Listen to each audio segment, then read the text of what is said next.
Let's begin with our top story of this hour. Now, it's been 4 days since the medical representative Vijay Singh died after being allegedly beaten up by police in their custody in Mumbai, but there's still no F.I.R on his death after a massive protest by his family. 5 cops were suspended, but no one has been arrested yet. In fact, the crime branch of the Mumbai police has taken over the case, but are still yet to begin the probe. On Tuesday night, a second post-mortem was also conducted, but that too, in fact, was inconclusive. Their opinion was reserved on the cause of death. Let's go across now to my colleague Santia Gora, who joins us live on the story. Santia, so it's been 5 days now since this man died. The fact of the matter is that the Mumbai police has neither even questioned those policemen who were there in that police station at the time, and the fact that we've had so many lapses emerge from the CCTV to multiple other lapses. This case is, the Mumbai police hasn't done themselves any favors whatsoever.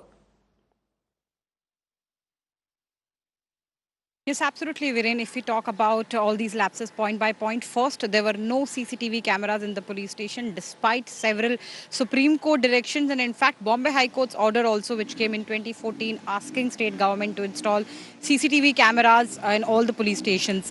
Forget about installing in all of them. As far as Mumbai is concerned, in 2019 February, state government informed Bombay High Court that how the pilot project of installing CCTV cameras in 25 police stations, that has also not been implemented, and Bombay High Court pulled up state government for that.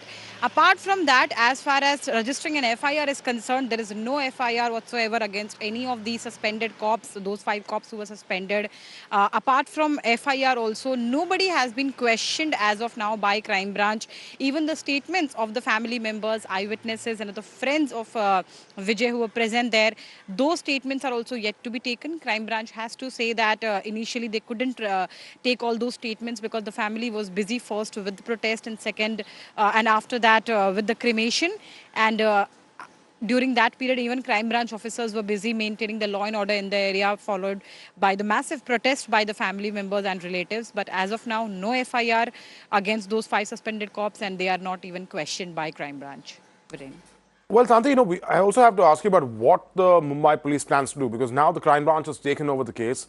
Are you hearing from them when they hope to begin this process? Because ultimately the family needs answers, and the Mumbai police also needs to assure the rest of the city that they are as tough on their own people as they are on crime.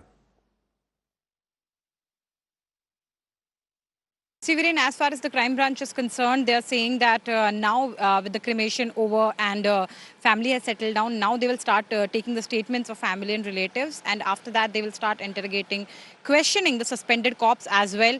And they are going to depend a lot on the post-mortem report according to them, because once the post-mortem report, the detailed report, because the preliminary one is already out and the mention of cause of death is not there. So according to crime branch officers, once the cause of death will be ascertained, after that they'll be in a better position to go ahead with an FIR. Brain. Right, thanks Santia for joining us. This is a story, a real tragic story of a young life that was snuffed out. We still don't know the cause of death. 2 autopsies have been inconclusive, but the most troubling bit is, of course, the fact that the Mumbai police, the crime branch, was yet to begin their probe and record the statements of the eyewitnesses, of the policemen and of the family.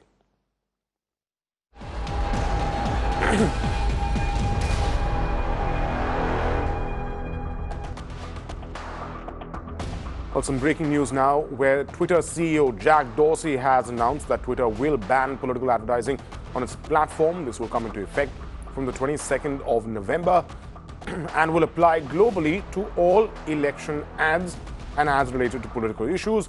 Now, Dorsey took to Twitter, his own platform, to say that the decision was made because they felt that political messages reach should be earned and not bought.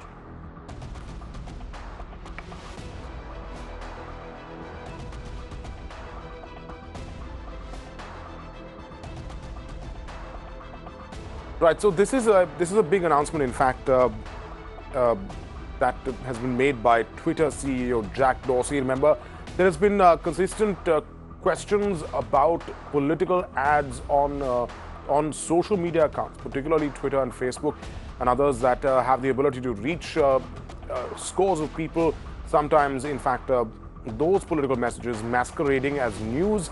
Let's go across now to my colleague, Tanuma Biswas, who joins us in the newsroom. Tanuma, this is a very significant move by Twitter to announce that they're not going to have any political ads anymore. And how does this, though, affect the system? And it also builds a bit of pressure on Facebook to also follow suit. That's right. As you were mentioning, that Jack Dorsey has in fact put this out, and the official policy they are saying would be probably finalized by the 15th of November. But nonetheless, a decision has in fact been taken by the Twitter CEO, essentially saying that political advertising and globally on Twitter platform will now be banned.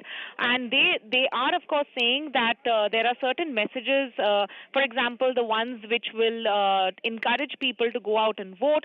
So awareness can be Twitter can be used for political awareness by some of these parties, but nonetheless, advertising is not going to be allowed on the platform. In fact, as you were mentioning, that Dorsey has also gone on to say in his message that he believes that political messages, the reach of political message should be earned and rather than being bought, which is why this decision has been taken by Twitter.